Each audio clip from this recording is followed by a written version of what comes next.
Hi అండి, నమస్తే. నేను మీ సునీత. వెల్కమ్ బ్యాక్ టు అమ్మ చేతి వంట కిచెన్ అండ్ వ్లాగ్స్. ఈరోజు మనం కొత్తగా ఏవైనా పెన్నం తీసుకున్నప్పుడు, అంటే దోశ పెన్నం కానివ్వండి, పొంగనాలు కానివ్వండి, ఇంకేదైనా సరే కాస్ట్ ఐరన్లో తీసుకున్నప్పుడు వాటిని ఎలా సీజనింగ్ చేయాలి అనేది నేను ఈ వీడియోలో క్లియర్గా చూపిస్తున్నానండి. అలాగే దానిపైన నల్లటి కోటింగ్ అయితే ఉంటుంది కదా, మనం కాస్ట్ ఐరన్ పెన్నం తీసుకున్నప్పుడు అదంతా కూడా ఎలా క్లీన్ చేసుకోవాలి స్టెప్ బై స్టెప్ అనేది, మనం క్లీన్ చేసిన తర్వాత మనం వేసే దోశలు కూడా ఎలా వస్తాయి అనేది కూడా నేను ఈ వీడియోలో క్లియర్గా చూపిస్తాను అండి. చాలా మందికి కూడా పెన్నంని ఎలా సీజనింగ్ చేసుకోవాలనేది తెలియక దోశలు వేయడానికి రాదు అనేసి కష్టపడుతూ ఉంటారు కదా. మా కిందింటి ఆవిడ కూడా అలాగే కష్టపడుతుంటదండి. అలా నాకు ఈ కొత్త పెన్నం తీసుకున్నప్పుడు ఒకసారి వీడియో చేస్తే ఎలా ఉంటుందనేసి నేను ఈ వీడియో అయితే చేశానండి. ఎవరికైనా తెలియని వాళ్ళు ఉంటే ఒకసారి చూడండి. తర్వాత ఈ పెన్నంనంతా మనం బయటికి తీసుకున్న తర్వాత ఇక్కడ స్క్రబ్బర్, ఏ స్క్రబ్బర్తో తోముకోవాలంటే మనం స్టీల్ స్క్రబ్బర్తో అయితే తోమకూడదండి. ఇలాంటి పీచు ఉంటుంది కదా, ఆ స్క్రబ్బర్ తోటి, ప్లాస్టిక్ స్క్రబ్బర్ తోటి అయితే తోమాలన్నమాట. స్టీల్ స్క్రబ్బర్ తోటి అస్సలు తోమకండి. దాంతోటిగా తోమితే ఈ పెన్నం కింద ఉంటది కదా ఐరన్ అనేదంతా కూడా పైకి వచ్చేసి దోశలకంతా నల్లగా అతుక్కపోయి ఉంటుందన్నమాట. తోమిన తర్వాత చాలా వరకు పెన్నాలకి ఒక రెడ్ కలర్ లాగా వస్తుంటుంది కదా, అలా అయితే వస్తుంది అనమాట. ఇప్పుడు పెన్నం పైన కొద్దిగా నీళ్లు చల్లుకొని మనం ఇంట్లో ఏ డిష్ వాషర్ అయితే యూజ్ చేస్తామో, సబ్బు కానివ్వండి, లిక్విడ్ కానివ్వండి, దాన్ని వేసుకొని స్లోగా తోముతూ ఉండాలి. మీరు ఇక్కడ క్లియర్గా బాగా అబ్జర్వ్ చేయొచ్చు. నేను తోముతూ ఉంటేనే దానిపైన ఉండే బ్లాక్ కోటింగ్ అంతా పోయి కూడా పెన్నెము తెల్లగా వస్తూ ఉంటుంది. అలాగే చివర్లు కూడా బాగా తోముకోవాలండి. ఈ లాస్ట్ చివర్లు ఉంటాయి కదా, కార్నర్లోనే ఎక్కువగా ఉంటుందన్నమాట. మీరు చూడొచ్చు ఇక్కడ డిఫరెంట్ అనేది కార్నర్స్కి ఎలా ఉంది, మధ్యలో నేను స్క్రబ్ చేసిన చోట ఎలా ఉంది అనేది అలా తోముకోవాలండి. అలాగే తర్వాత ఇక్కడ నేను ఒక మోస్ట్ ఇంపార్టెంట్ టిప్ కూడా చెప్తానండి. అది చాలా యూజ్ అవుతుంది అనమాట. ప్రతి ఒక్కరు కూడా ఈ టిప్ అనేది యూజ్ చేయాలి. అప్పుడైతేనే దోశలు వేసినప్పుడు చాలా బాగా వస్తాయి అన్నమాట.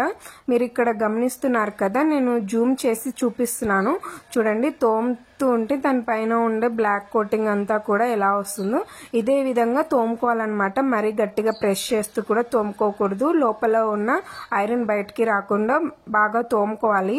పెన్నం అంతా ఐరనేనండి. తర్వాత మనం కొత్తగా సీజనింగ్ చేసినప్పుడు ఇలా తోముకున్నప్పుడు, మనం గిన్నెలు తోమినప్పుడు ఎక్కడైనా సబ్బు అంటుకుపోయి ఉంటే అది తెల్లగా ఏర్పడుతుంది కదా, అదే విధంగా ఈ పెన్నంకి కూడా కొంచెం రెడ్గా వస్తుంది అనమాట. సిలుము రస్ట్ పట్టి ఉంటుంది.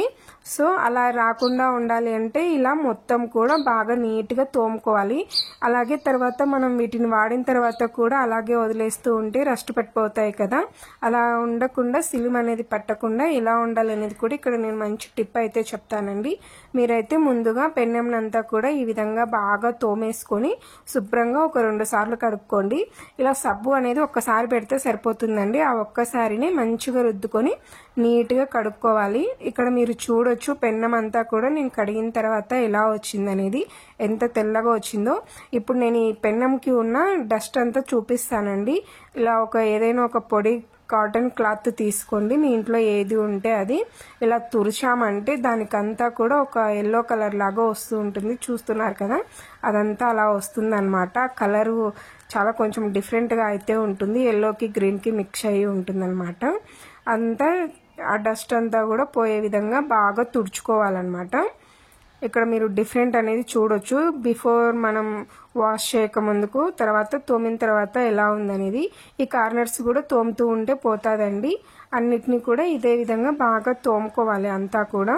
తోముకున్న తర్వాత మనం ఇంట్లో ఆయిల్ యూజ్ చేస్తాం కదా, వంట నూనె, ఆ నూనెని 1 టేబుల్ స్పూన్ వేసుకొని ఈ పెన్నంకి అంతా కూడా బాగా స్ప్రెడ్ చేయాలండి. బాగా అప్లై చేసుకోవాలి.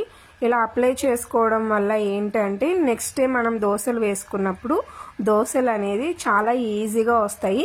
తర్వాత మీకు ఒక మోస్ట్ ఇంపార్టెంట్ టిప్ అయితే చెప్తానని చెప్పాను కదా, మీరు ఇప్పుడు సీజనింగ్ చేసుకోవడానికి నూనె అనేది అప్లై చేస్తున్నాం కదా, ఇది అప్లై చేసిన తర్వాత మనం నెక్స్ట్ డే వాష్ చేసి మళ్ళీ ఆనియన్ తోటి కొంచెం ఆయిల్ వేసి రుద్దుకొని దోశ వేసుకోవచ్చు, లేదంటే మామూలుగా ఆయిల్ వేసి అప్లై చేసుకొని దోశ వేసుకోవచ్చు.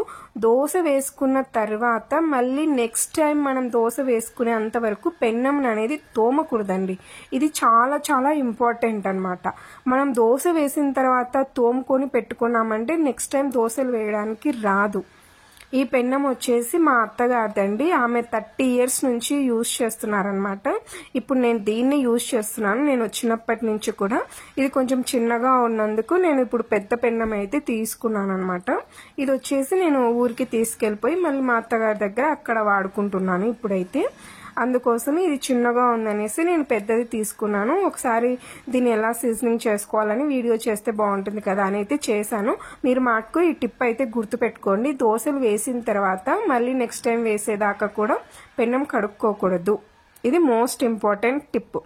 ఈ వీడియో నచ్చితే ప్లీజ్ లైక్ చేయండి. ఇలాంటి మరెన్నో మంచి వీడియోస్ కోసం మన ఛానల్ని సబ్స్క్రైబ్ చేసుకోండి. Thanks for watching. Thank you all.